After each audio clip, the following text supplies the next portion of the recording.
Puluhan warga jadi korban penipuan program makan bergizi gratis di Tasikmalaya, Jawa Barat. Salah satu korban mengaku rugi hingga 800 juta rupiah.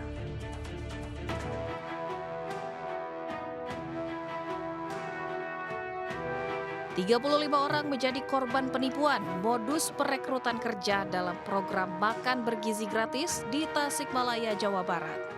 Awalnya korban diminta menyetorkan uang untuk mendapatkan sertifikat halal sebagai syarat kemitraan sebesar 8,5 juta hingga 20 juta rupiah. Tak hanya itu, korban juga dijanjikan akan mengikuti bimbingan teknis sebagai persiapan menjadi pemasok makanan dalam program makan bergizi gratis. Penipuan dilakukan seseorang yang mengaku sebagai perwakilan salah satu paguyuban dan menawarkan peluang sebagai pemasok makanan. Akibat kejadian ini, salah satu korban mengaku mengalami kerugian hingga 800 juta rupiah untuk mendirikan berbagai pendukung program MBG. Ya intinya ini pakai modal apa dulu gitu, istilahnya modal yang nggak ada juga diada-adain gitu. Pinjem lah istilahnya. Iya, mau pinjem lah, mau apalah gitu, itu modal ditempel-tempelin semua gitu. Udah berupa kayak gini gitu. Ternyata memang kita juga di samping kita ikut ini organisasi Jakmiri ini, kita juga mencari peluang yang lain, informasi yang sebenarnya.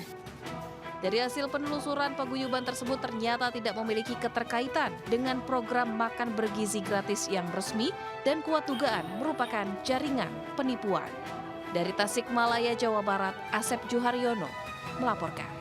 Tim Klewang Satreskrim Polresta Padang menggerebek rumah pencuri di daerah Koto Marapa, Kecamatan Padang Barat, Kota Padang.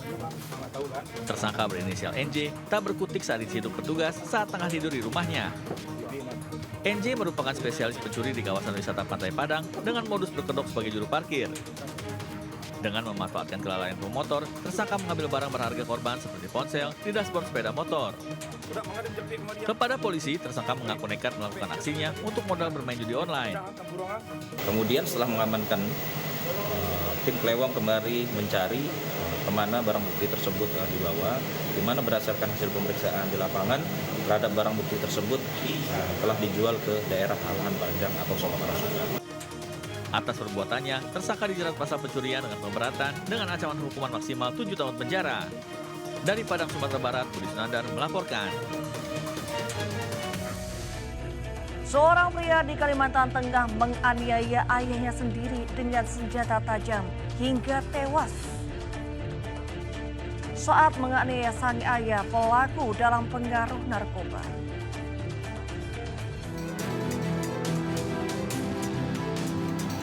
Saliansah 79 tahun terkapar penuh luka senjata tajam di pintu kamar rumahnya di desa Samba Katung, Gatingan, Kalimantan Tengah. Korban tewas di lokasi kejadian akibat penganiayaan berat yang dilakukan anak laki-lakinya Wahyu, 22 tahun. Kondisi korban diketahui para tetangga yang mendengar korban bertengkar dengan pelaku. Warga kemudian mengabarkan anak lelaki korban yang lain untuk mengecek kondisi ayahnya. Sementara pelaku yang bersembunyi di musola diamankan polisi. Sepanjang interogasi, pelaku tampak tenang karena berada dalam pengaruh narkoba. Bahkan sebelum bertengkar dengan ayahnya, pelaku mengkonsumsi obat terlarang dan sabu. Pelaku pada saat melakukan pembunuhan itu mengalami halusinasi dikarenakan sebelumnya untuk pelaku ini terpengaruh karena sebelumnya mengkonsumsi obat jenis Seledril dan juga mengkonsumsi narkotika jenis sabu. Kini sang anak pembunuh ayahnya sendiri terancam hukuman maksimal 15 tahun penjara. Dari Katingan, Kalimantan Tengah, Ade Sata melaporkan. Etika berkendara di jalan raya kini sudah sulit ditemukan. Seperti di Bandung, tak terima ditegur menyetir mobil sambil main ponsel. Pengendara motor kena pepet hingga ditabrak dari belakang.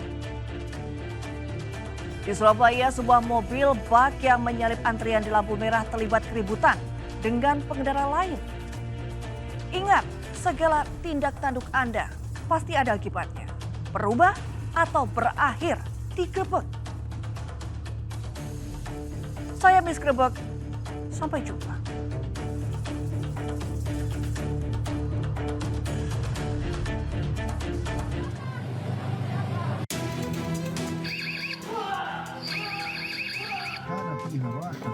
Nanti Pengendara motor ini terlibat cekcok dengan pengemudi mobil di Jalan Haji Mesri, Kota Bandung, Jawa Barat. Cekcok dipicu pemobil yang ditegur pemotor karena menggunakan ponsel saat berkendara. Tak terima ditegur, pemobil ini pun menghalangi laju pemotor hingga tidak bisa lewat. Bahkan saat pemotor hendak mendahului mobil, pengemudi wanita itu dengan sengaja menabrak motor tersebut. Insiden ini mendapat atensi dari kepolisian setempat yang tidak membenarkan menggunakan ponsel saat berkendara.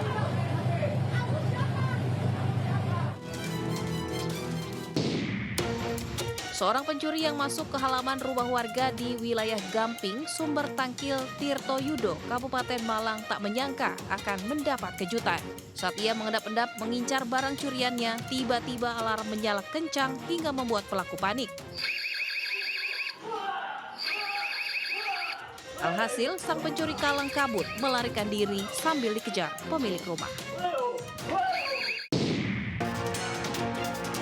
Sebuah mobil bak tampak menyalip dari sisi kiri bagian luar dan berusaha masuk ke barisan mobil yang mengantri saat lampu hijau menyala di eksit tol Gunung Sari, Surabaya. Ternyata mobil bak tersebut tidak diberi jalan oleh mobil-mobil yang telah mengantri hingga memicu cekcok antara mobil perekam dengan mobil bak tersebut.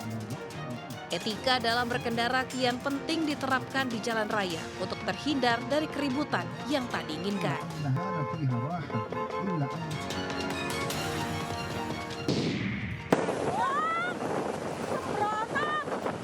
Seorang wanita di Jombang, Jawa Timur mengalami tindak pelecehan seksual yang dilakukan pemotor pria Parubaya di Jalan Raya Nasional Mojo Agung arah Peterongan, Jombang.